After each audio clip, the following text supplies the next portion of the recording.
privilege it is to come to you, come your way, and to engage you, and of course for you to engage with us on this extremely important subject of discovering our common humanity, the power of our common humanity, and the blessing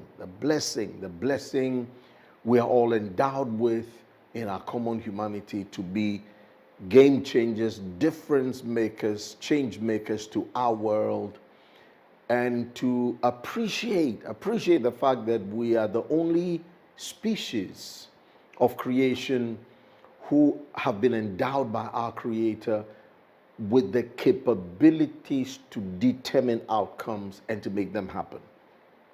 We can envisage, we can determine, we can dream, we can literally see in the mind's eye specific goals, specific targets, specific visionary goals, and determine this is what we want to do to our society, to our nation, to our continent, to our world, and indeed, we can make it happen. We're the only species blessed with this awesome endowment in the form of the capability to execute this, to dream, to see, and to make it happen. And so in these conversations, we're excited. I can tell you we're so excited when we can come your way, and you can also join in for us to engage in this important subject matter. Even more particularly to our target group who are normally our focus. Of course, everybody's invited to the conversation, but particularly to our young people, particularly between 15 right up through to 18 and 25 and 35 and 45, what we call our millennials, the younger millennials, the older millennials, and our Gen Zs, just simple terminologies describing demographics, age demographics, as you already know. This is our particular interest. This target group is our particular interest because we believe that this particular demographic group is the place with the biggest potential to make transformational change happen. In other words, if you really want to see change happen, of course, change can happen in any age group, really, with anybody, but particularly with this group, the potential to make change happen, transformational change happen, would happen within this demographic. And so again, it's a pleasure, it's an honor, and I want to thank you so much as we delve into our subject matter on the mindset. We looked at what mindset is, the concept of mindset, and we're continuing. We've already done two parts of mindset. I want to read the quote, which is what we always begin the conversations with, Mahatma Gandhi's quote: "Your beliefs become your thoughts become your words become your actions become your habits, and your habits become your values, and your values your destiny." And so therefore, everything about our beliefs, our thoughts, our words, our actions, our habits, our values, about 6 different variables: our beliefs, our thoughts, our words, our actions, our values, our habits, and of course, all of it pointing to our destiny. So what it simply means is that this string, okay, this string of important variables in our lives which live with us, because our beliefs live with us, our values live with us. We are responsible for all of the character we form. We are responsible. Nobody really forces us into the belief systems we have and have acquired, and our actions and the words and all of these important variables. Nobody forces us into them. We form them, and they become part of us, and then we use them, and then they determine our destiny, what we become. What we become. So, for example, Ghana or Nigeria or South Africa or Kenya or Namibia or Zambia or Ethiopia or Libya or Senegal. Now, any of these countries, or Europe, any of the countries of Europe or the Americas, any nation and its people, Singapore, Malaysia, Colombia, who we become and who we are is not magical. It's not magic. It's not mysterious. It should not be rocket science. The template that gets us there and makes us who we each are, because remember, who you are, who I am, who we all are together is what makes Ghana what it is. If we look at Singapore and we like what they are, we like what they have become, it is not magic. It didn't happen magical, nothing mysterious, nothing superstitious, nothing really supernatural per se about it, even though it, has its place and its role.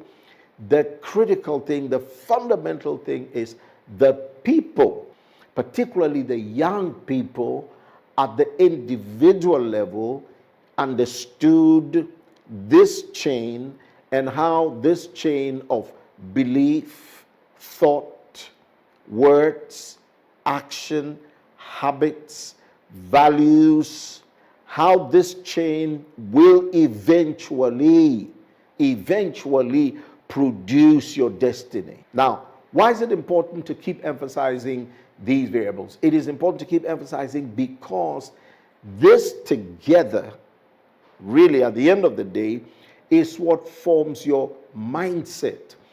Now, the big thing about belief that influences belief and eventually thoughts, actions, words, and then values and destiny is the experiences we go through. You see, the things we encounter, the people we hang out with, the people in our lives, and what they say to us, what they speak to us, the influence of their words, the impact of their words, the power of their words, their ideas, their thoughts, and how we buy into their ideas, how we buy into their thoughts, how we buy into what they say.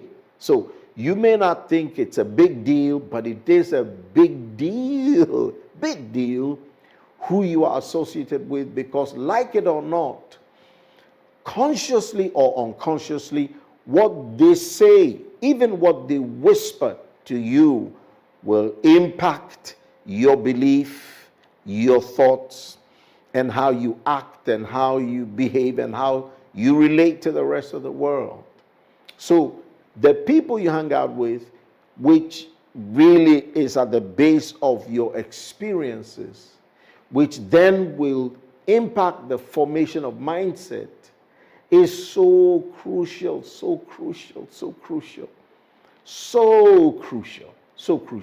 That's a point we can never miss. You have the power to choose your friends, to choose who you hang with, to choose who's around you. You have the power to choose where you want to be and where you don't want to be. You have the power to choose the group you want to hang with, the group you want to be in, the group you don't want to be in. Why is it important to consider this? It's extremely important to consider this because all of these, which has to do with your experience, something to do with your experience, because the beginning of it all is really your experience, the things you're experiencing, the people, the images, and everything you are experiencing on a day-to-day basis. They all come together to form your mindset, which is critical. Remember, you are your mindset, and your mindset is you. We said that in the last two conversations we had about the power of mindset, the concept of mindset, and the nature of mindset. We said that your mindset is you, and you are your mindset. If you break it down and drill it down, what it means is if you and I are if the mindset is a result of the experiences, who we're hanging with, where we are, and all of that, and we do have the power to choose, then it means you have the power to allow or disallow what forms your mindset. It means even your mindset and how your mindset turns out to be is in your hands. That's amazing. It's important that we get this, because if we do get this, then you realize that you will not be looking for someone to blame for who you are, for the way you think.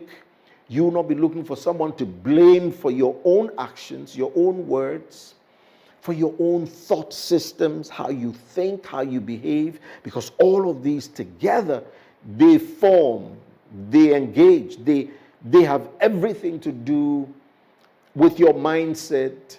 And in other words, the power to have navigated differently and to have gone a different way, so you end up with a different mindset, was in your hands to begin with. Now, it may not sound very convincing for those of you who believe that somebody is responsible for who you are, and for those of us who've bought into the fact that your government is really responsible for you, for the outcome of your life, totally and totally. This may be a difficult conversation to have, but I can guarantee you that if you take your time, and if we take our time and drill down and break it down, break this understanding down, especially the concept of mindset and the fact that mindset is equal to you, and how mindset forms, and the fact that it forms via experiences, and all of your experiences, you do have power. You do have power to determine most of the, of course, life happens, and there are things you cannot control. That's understandable. But you'll be amazed at the many more things we can control, many more things we can influence, many more things we can determine which way they go. And so therefore, we would determine the quality of mindset that we end up with. Now, this was so important for us to get into as we continue our conversation. So let's advance, let's go forward, let's progress in the conversation a bit more and talk about the brain. Now, the brain matter. Now, we are talking now about one of the organs of our bodies, the most important organ. Well, there's still the conversation and the jury's out there concerning which is the most important between the heart, the human heart, and the human brain. Which of the two is the most important? I'm going to leave that conversation for another day. But for now, I want us to work with this context that your brain is your most critical organ in your body. Now, we kind of want to establish very simply how the brain connects with mindset. Remember, mindset is not brain. Mindset is also a function of the brain. But then the function of the brain can also be influenced by experiences.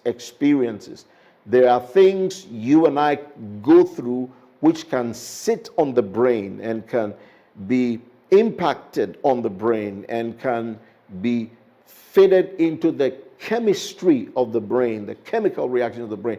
We're not going to get into too much of that technicality, but what we want to establish, and the object of this conversation today in particular, is to establish that your experiences and what you allow and how you run your life is so critical because it will even impact your brain, this important organ, without which none of us will exist, will be here. Now, the brain, therefore, is critical and crucial. Now, how is the brain impacted by experiences, and therefore why it is important for us to control as much as possible, control, because it's in your hands. You can decide not to hang out with weed smokers. You can decide not to hang out with cocaine drug pushers. You can decide not to hang out with a bad crowd. You can. That power is in your hands. You can. We need to understand that and appreciate that. So our brains continue to develop and change even as adults. Old dogs really can learn new tricks. The brain is actually quite like plastic and can be reshaped over time, forming new neural pathways. This is known as neuroplasticity. I'll take that again. The brain is actually like plastic and can be reshaped over time. In other words, as you stretch plastic or rubber, the brain can also do that, literally speaking, forming new pathways, neural pathways. This is known as neuroplasticity. These neural pathways are developed by doing and thinking particular things. The things that we do or say more often become hardwired into our brains as habits. Now, why is this so important? I love this. I don't know about you, but I love this. What it means is the people you hang out with, your crowd, and the images you allow yourself to view and allow yourself to hear, and all of that, all of these, life generally also finds a way to wire habits into your brains. In other words, actions, thoughts, and actions. They are wired into your brain and then they become part of you. So it's not just the experiences you go through that forms this mindset for you, as it were, but then the brain matter itself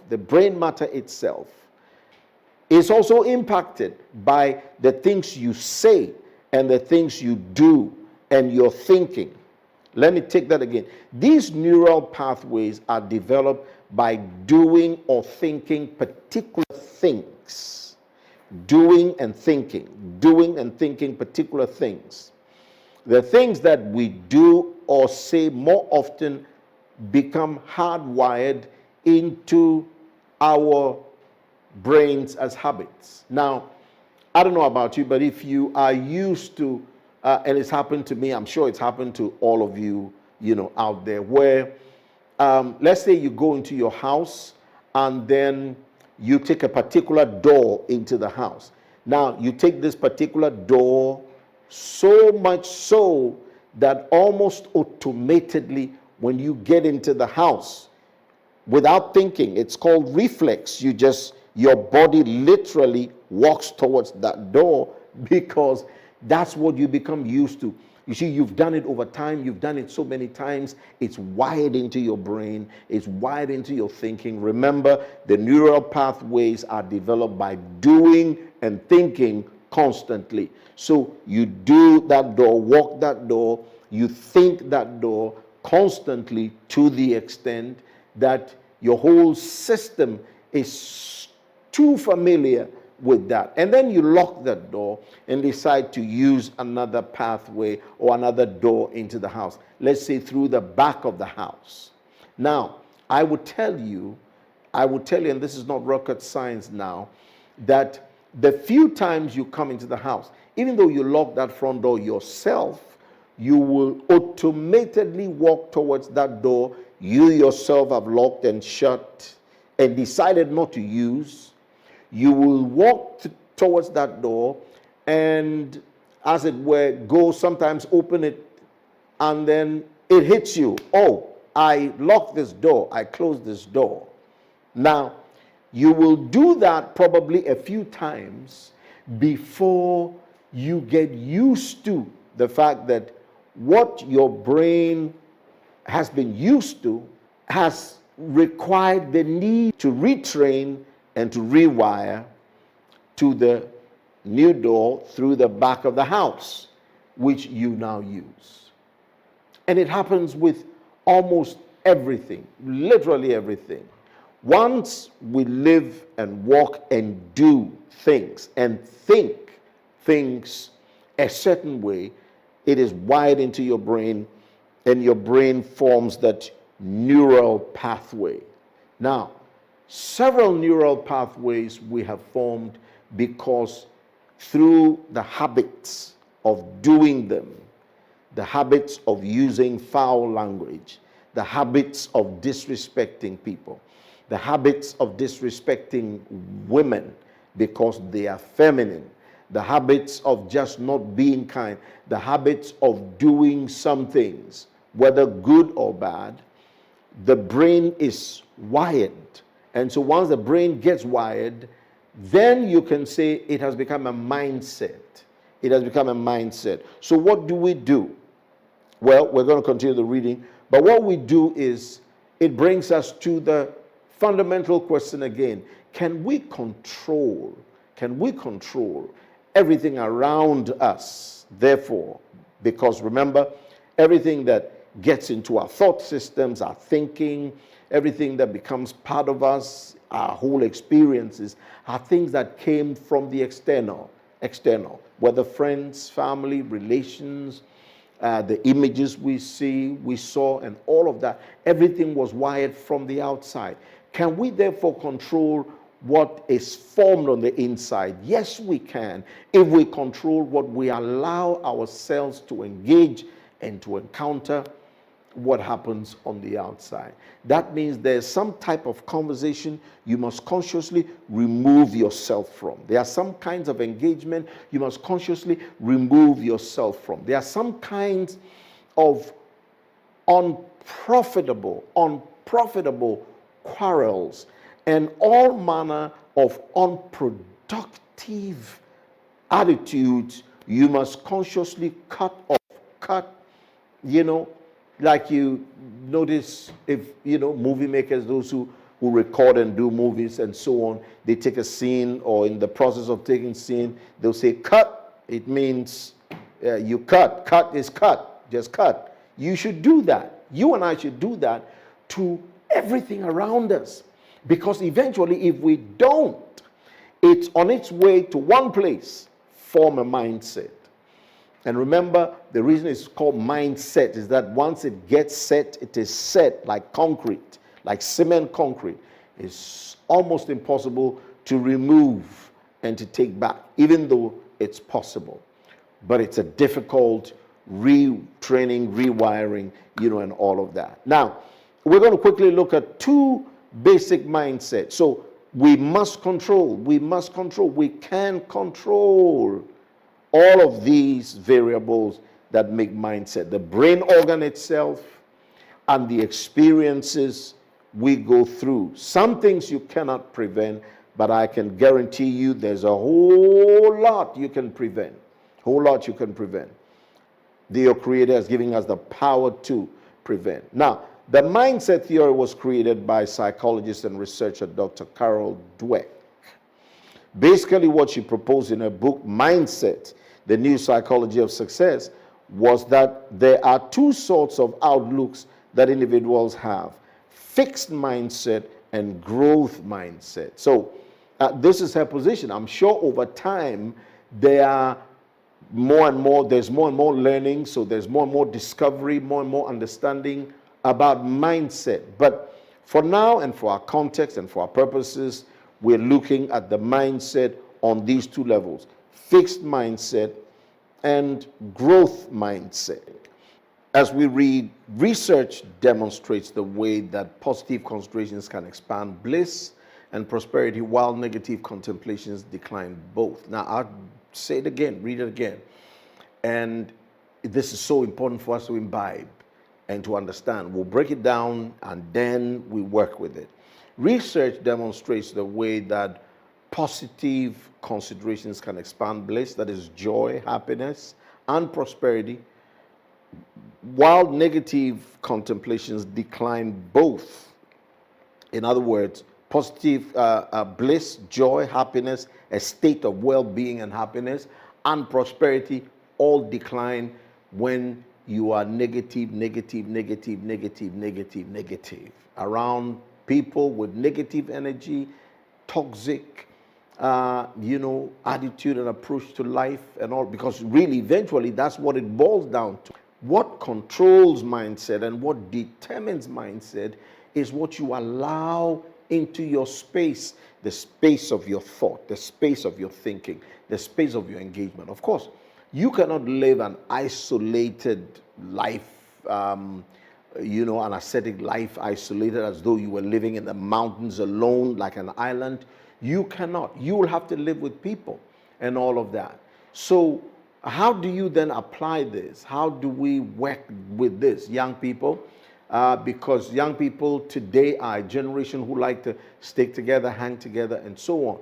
Now, the way to do it is to enjoy the fellowship, the company of people and friends and all of that. But guess what? You have power over yourself, and over your brain and what you allow to get into your brain and to engage you. And research is saying that if you don't make the effort, the conscious effort to remove yourself from the environment and the sources of all these negative things that give you negative contemplations, then you are going to impact your sense of joy and happiness and well-being and prosperity. Your poverty, your lack of prosperity, your lack of progress, and all of that is going to be directly linked. In fact, even physical health and well-being is going to be directly linked with what you allowed, the toxicity, the negativeness you allowed into your space and allowed into your, your thinking space and all of that. And so, again, as a people, as a nation, Ghana, Africa, Nigeria, South Africa, Namibia, we will have to determine the kind of societies we want to build, the kind of environments we want to build, the kind of people we want to be by this basic, assertion through science, that we will have to do something about the negativity, the toxicity. You could get into the environments, and these days there are some of us who've been really concerned about our beautiful Ghana, that we have slipped into some abyss of such negativity, such negativity, almost at each other's throat, ready to destroy. But guess what? All of that can be reversed. And we have to reverse it. And young people, you can reverse this. We can reverse this together. And it's important that we do that. Now, so the two basic mindsets. The fixed mindset. In a fixed mindset, people believe their basic abilities, their intelligence, their talents are fixed traits and therefore can't be changed. They have a certain amount, and that's that. So that's the fixed mindset, because we're considering two sets of mindset, or two types of mindsets: the fixed mindset and the growth mindset. A fixed mindset eliminates the possibility of learning or achieving something that seems impossible at first sight. That's what a fixed mindset will do. Because you see, a fixed mindset is fixed. They say, this is it. I was born to be dumb. I was born not to know mathematics. I was born not to know literature, English literature. I was born to be, as for me, I'm always last in class, and that's how destiny has sentenced me. That's a fixed mindset. Woeful mindset, unfortunate mindset. But this is the mindset that many people have. Some even attempt to sort of put spirituality spin on it and say, well, this is who we are. This is the family I come from. We are destined to be poor. Now, this kind of mindset leads us to believe that talents are innate. Either you're good at something or you're not. What's more, any unsuccessful attempt to do anything becomes a confirmation of our mindset. So even if we try doing something, and the thing doesn't work, and we don't get success immediately, we conclude that, using the lack of success as confirmation that we cannot succeed at that try. Now, it's important to state, though, that we all have different gifts, different talents. Not everybody can sing. Not everybody is a great operatic soprano, an operatic bass, baritone, tenor. Not everybody can paint. Not everybody can do that. But I believe with all of my heart that, yes, as much as it is true that we're all endowed with different talents and different giftings by our Creator. We're all endowed.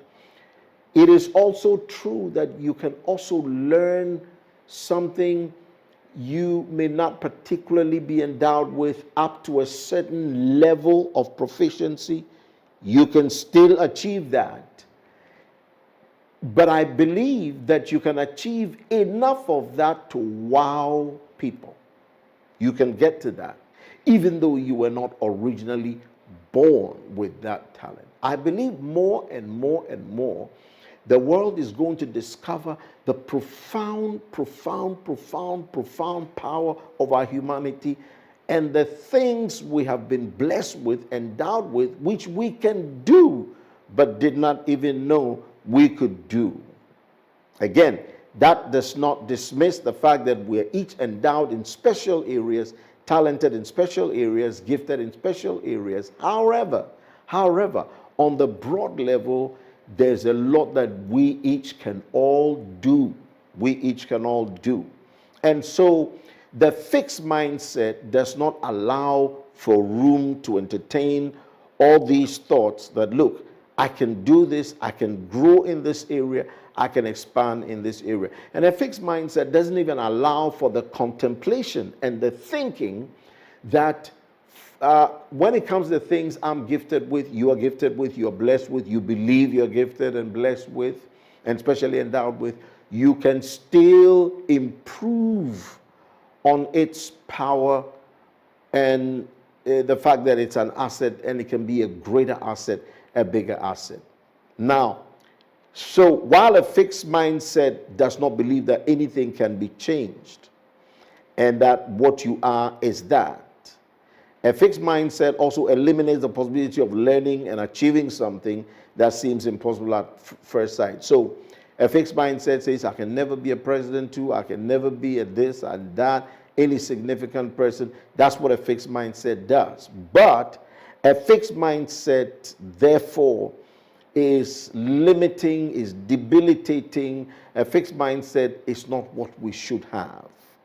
Instead, what should we have? We should have the growth mindset. What is the growth mindset? On the flip side, if you have a growth mindset, you believe that your talents and abilities can be developed over time through effort, work, and persistence. People with this mindset don't necessarily believe that everyone can become Einstein or Mozart per se just because they try. Okay? They do, however, believe that everyone can get smarter or more talented if they work at it. So that's the point I made earlier. Yes, we're all not endowed as a Mozart or, as an Einstein. Even that, there are certain thoughts and positions now being espoused out there that sort of debunks this concept of a genius. So young people, we need to hear this. We need to get that. Where we say, oh, this guy is a genius. Oh, this guy is as though he was born to be intelligent and to be smart. I tend to go with that group, and that's a personal position I have. You can also read and expand your thoughts on it and see what you believe. But I believe generally that, as this point is saying, that we may not necessarily all be Einstein or Mozart just because we tried, but at least we can all develop and build capacity that gets us smarter and more intelligent and more talented if we work at it. So you see, we need to have the growth mindset. Normally, particularly with Africa, and I don't know about the entire Africa, but some of the African nations who've had problems with governance and our economics and prosperity and so on, still cry out for the former colonial master to come back and rule us because they did better with us. Now, that's a fixed mindset that's dangerously wrong and toxic. No, the growth mindset says we can also develop and build capacity of leadership even better than our former colonial masters and rule and do well and do better. So young people, this growth mindset really is where we are going. Now let me read this quote, which has to do, well, it's by an unknown author, but it's very critical. It says, so much of our life is dictated by our mindsets. So much of our lives, of how we think we shall become. Let me quote it again.